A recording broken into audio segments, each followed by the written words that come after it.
Hello बच्चों, कैसे हो। आशा है कि आप सभी मस्ती में होंगे। आइए, हम आज नरेशन के अंतिम पायदान पर पहुंच चुके हैं और आज हम लोग सीखेंगे एक्सक्लामेटरी सेंटेंस का डायरेक्ट से इनडायरेक्ट कैसे बनाते हैं। सबसे पहले हमें यह जानना जरूरी है कि एक्सक्लामेटरी सेंटेंस है क्या। एक्सक्लामेटरी सेंटेंस कहते किसको। Exclamatory sentence is a sentence which is used to express sudden or extreme feeling। वह सेंटेंस जो हमारी तीव्र भावनाओं को व्यक्त करने के लिए उपयोग में आता है उसी को हम लोग कहते हैं एक्सक्लामेटरी सेंटेंस। अब हमें जानना है कि एक्सक्लामेटरी सेंटेंस को डायरेक्ट से इनडायरेक्ट बनाने के लिए हमें किस नियमों का सहारा लेना पड़ता है। तो आप जैसा कि देख रहे होंगे व्हाइट बोर्ड पर भी वे सारे नियम मैंने पहले ही लिख डाले हैं। उसमें सबसे पहला जो रूल है वह है रिपोर्टिंग वर्ब जो एक्सक्लामेटरी सेंटेंस का होता है उसको हम कैसे बदलें। एक्सक्लामेटरी सेंटेंस के जितने भी रिपोर्टिंग वर्ब होते हैं सेड या सेड टू जो होता है उसको उसके अर्थ के आधार पर सभी में एक्सक्लेम्ड विथ लिखना है।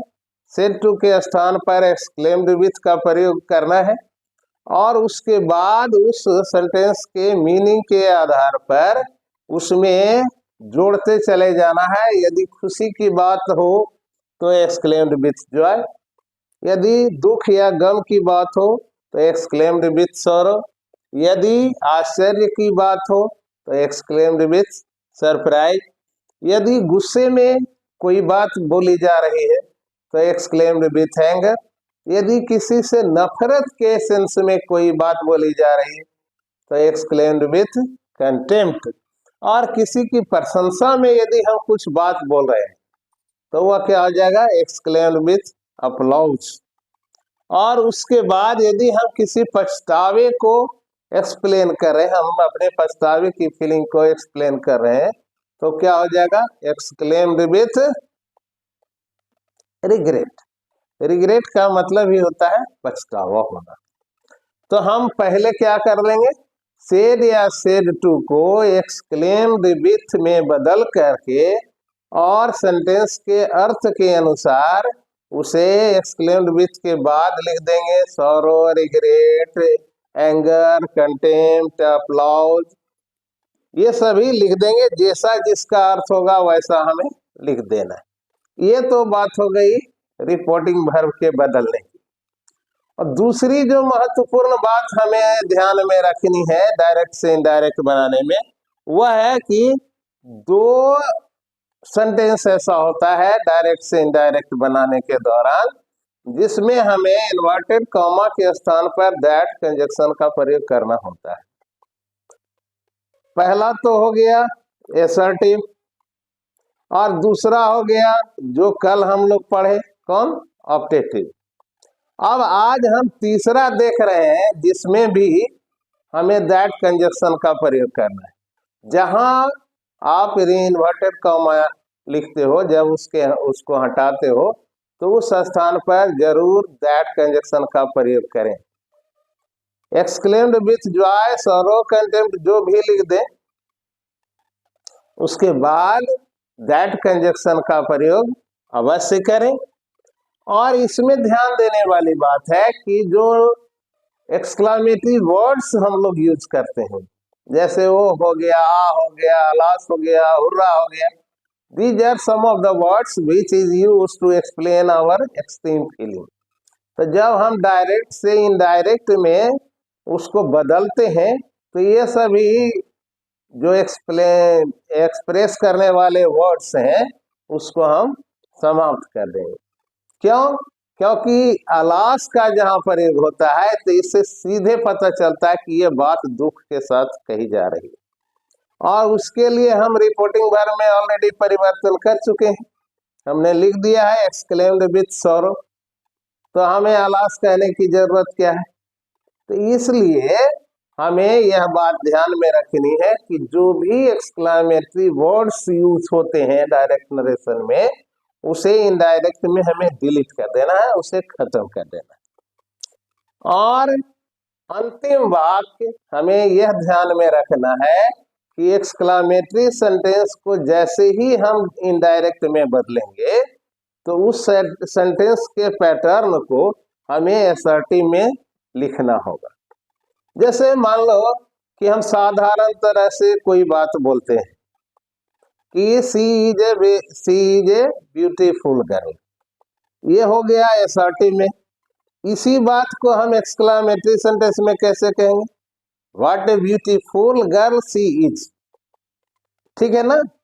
तो जब इन्वर्टेड कॉमा के अंदर रहेगा व्हाट ए ब्यूटीफुल गर्ल, तो क्या लिख देंगे? She was a very beautiful word. उसको हम असर्टिव में कन्वर्ट कर दिए। एक्सर्टिव में कन्वर्ट करते समय बहुत सारे सावधानियां हमें रखनी होती है। कुछ ऐसे एक्सक्लामेटरी सेंटेंसेस होते हैं जो बहुत शॉर्ट में लिखे जाते हैं, उसमें न सब्जेक्ट का ठिकाना रहता है ना ऑब्जेक्ट का ठिकाना रहता है, लेकिन जैसे ही हम उसे असर्टिव में बदलेंगे तो असर्टिव सेंटेंस होने के जो फीचर्स हैं, उसके जो रिक्वायरमेंट्स हैं, उसके जो वर्ड अरेंजमेंट है, उसे हम जरूर फुलफिल कर दें। अपनी तरफ से कुछ शब्दों का प्रयोग करके जो आपके एक्सट्रीम फीलिंग को एक्सप्लेन कर सके, वैसे शब्दों को दे करके आप उसको असर्टिव में बदल दीजिए। तो यदि हम इन 3-4 बातों का ख्याल रखते हैं तो हम किसी भी एक्सक्लामेटरी सेंटेंस को डायरेक्ट से इनडायरेक्ट बदल सकते हैं। सबसे पहला क्या? रिपोर्टिंग वर्ब को बदल दें एक्सक्लेम्ड विथ में, और उसके साथ अर्थ के अनुसार जॉय, सरो, कंटेम्प्ट, अप्लाउज और जो भी जैसा भी अर्थ दे रहा है उसको चेंज कर देना है। दूसरी बात क्या ध्यान देनी है? जब भी हमें इनडायरेक्ट में बदलना है, इन्वर्टेड कॉमा को हटाते के साथ वहां दैट कंजक्शन का प्रयोग करें, और किसी तरह का कोई भी एक्सक्लामेटरी वर्ड्स का इस्तेमाल इनडायरेक्ट में नहीं करना है।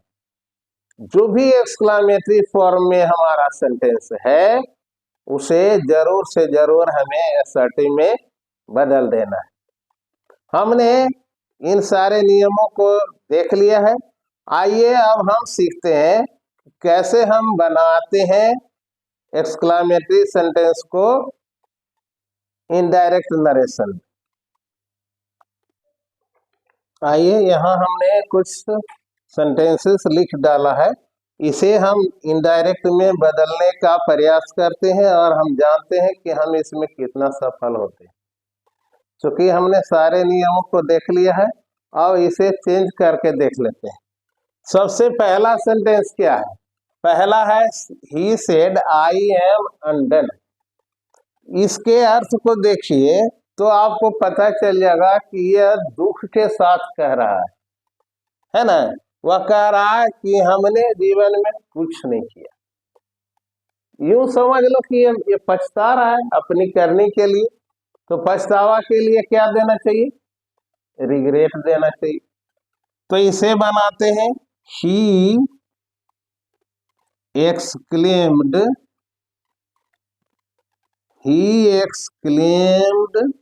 with regret that कंजक्शन का प्रयोग करना है बालक, तो यहाँ लिख देंगे that। अब ये फर्स्ट पर्सन का प्रोनाउन आ गया। हमें जो सन फॉर्मूला है या टेंस बदलने की बात है उसे कभी भूलना नहीं।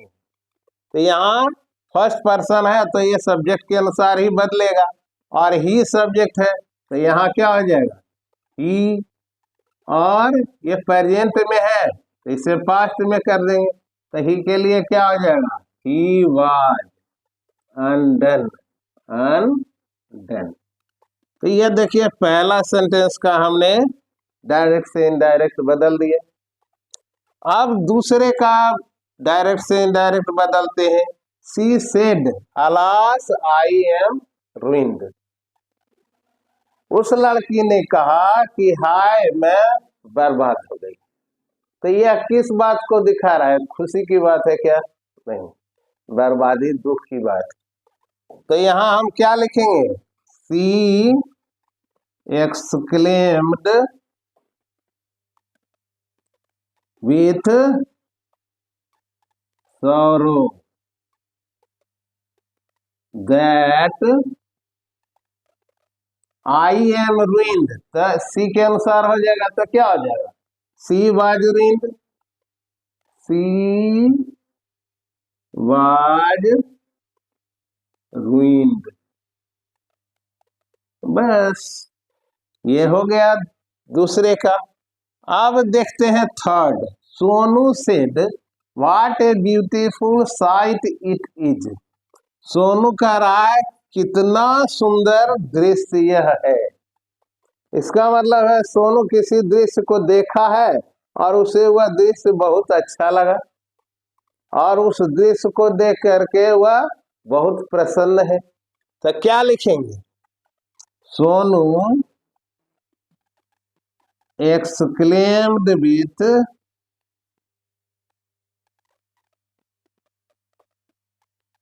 with happiness. या इसको हैरत हो रहा कि इतना सुंदर दृश्य हमने पहले क्यों नहीं देखा। तो क्या लिखेंगे? Sonu exclaimed with surprise